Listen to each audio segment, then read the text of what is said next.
नमस्कार विद्यार्थी मित्रों, कैसे हो? आशा है आप सब अच्छे होंगे और अच्छी तरह से पढ़ाई भी कर रहे होंगे।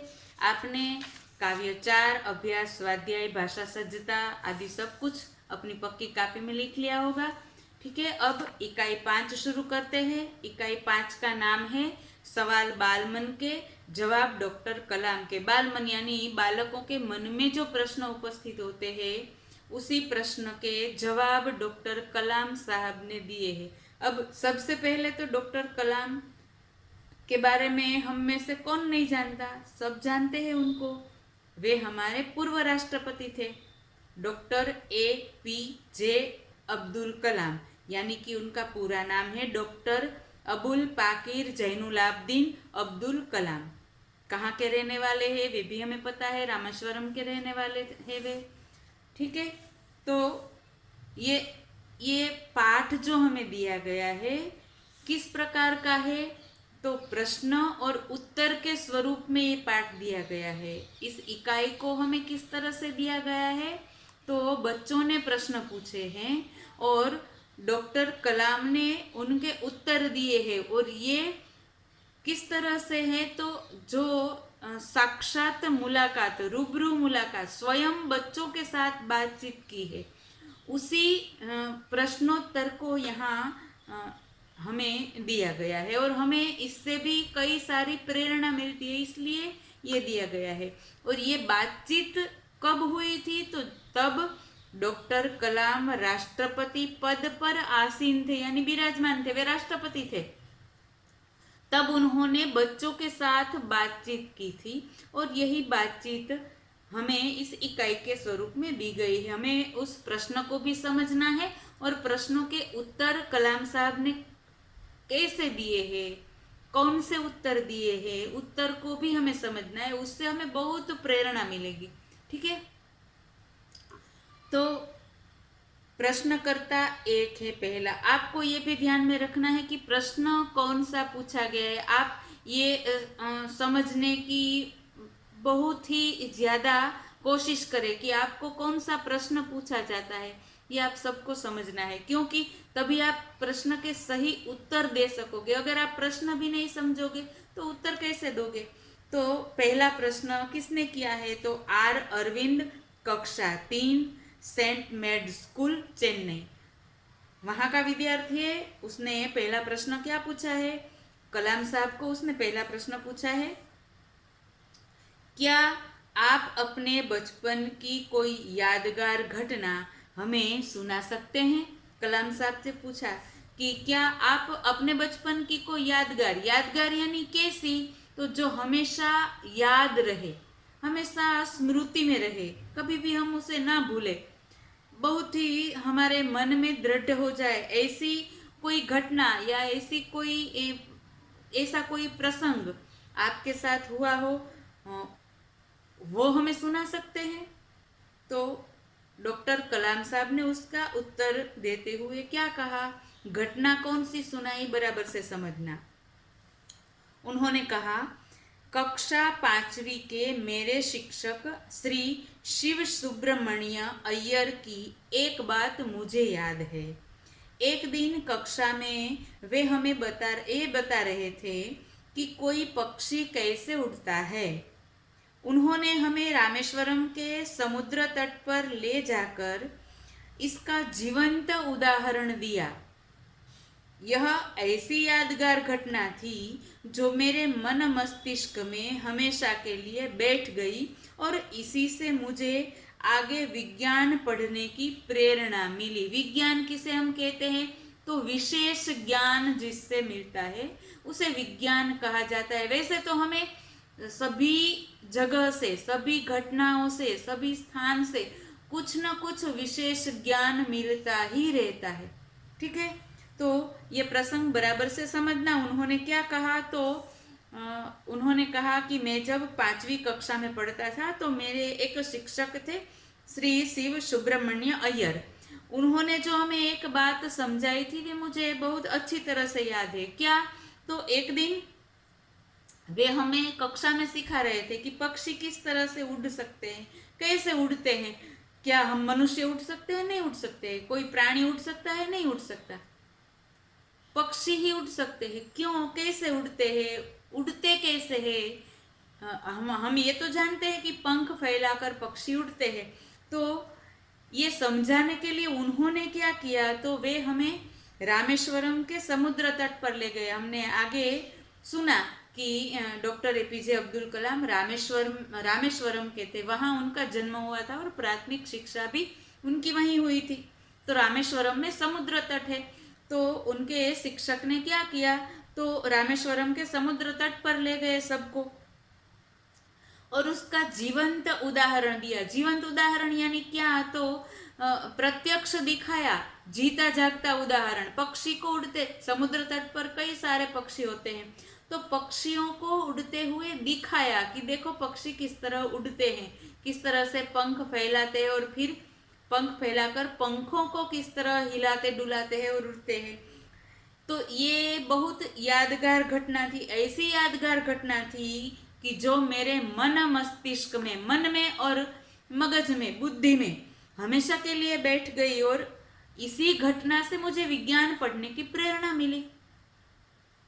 ठीक है, ये डॉक्टर एपीजे अब्दुल कलाम की यादगार घटना थी। आपके जीवन में भी ऐसी कोई यादगार घटना घटी होगी, आपको भी याद करना है। आपके जीवन में ऐसी कौन सी यादगार घटना है जो आपको अभी तक याद है? आपने कुछ नया सीखा हो, आपने कुछ ऐसा सीखा हो कि जिससे आप कभी भूले ही ना हो और हमेशा उसी घटना को आप अपने स्मरण में बारंबार बारंबार लाते हो।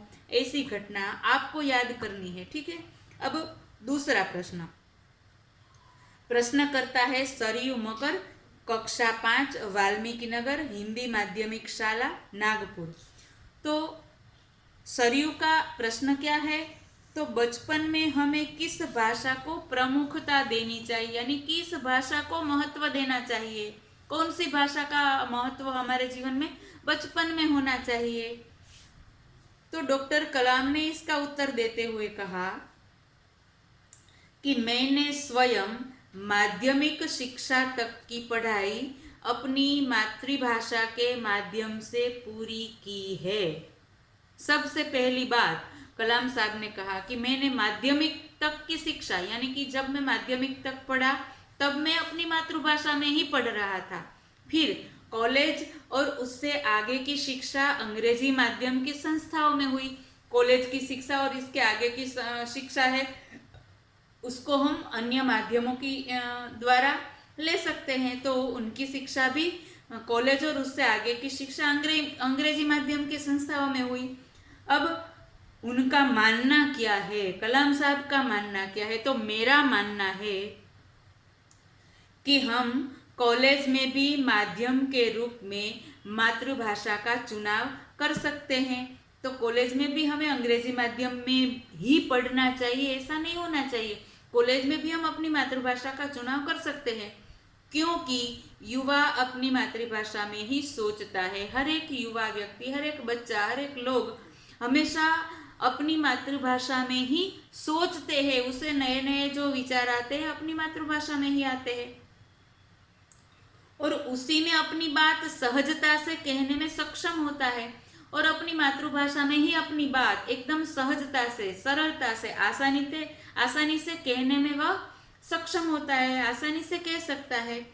पर इसमें कोई भी दो राय नहीं है कि वैश्विक स्तर पर संपर्क के लिए हमें अंग्रेजी जैसी एक संपर्क भाषा की नितांत आवश्यकता है। तो हम अपनी मातृभाषा में पढ़ाई कर सकते हैं, परंतु हमें इसमें भी कोई दो राय नहीं, यानी कि दो मत नहीं है कि हमें अंग्रेजी भाषा नहीं सीखनी है, सीखनी चाहिए। क्यों? क्योंकि वैश्विक स्तर पर संपर्क के लिए एक अंग्रेजी जैसी एक संपर्क भाषा की नितांत यानी अत्यंत आवश्यकता है। तो विश्व में कई स्थान पर अंग्रेजी भाषा बोली जाती है, ठीक है, अंग्रेजी भाषा हमें सीखनी चाहिए। अंग्रेजी भाषा सीखने के लिए कोई विरोध नहीं है। हाँ, प्राथमिक कक्षा तक हमें अपनी मातृभाषा में ही शिक्षा लेनी चाहिए, फिर इससे आगे हम अंग्रेजी भाषा को सीख सकते हैं। और कॉलेज की पढ़ाई में हम अंग्रेजी भाषा या अपनी मातृभाषा का पसंद भी, उसकी पसंदगी भी कर सकते हैं, उसका चुनाव भी कर सकते हैं। पर अंग्रेजी भाषा वैश्विक संपर्क के लिए आवश्यक है, तो इसके लिए अंग्रेजी भाषा को सीखना भी अत्यंत आवश्यक है।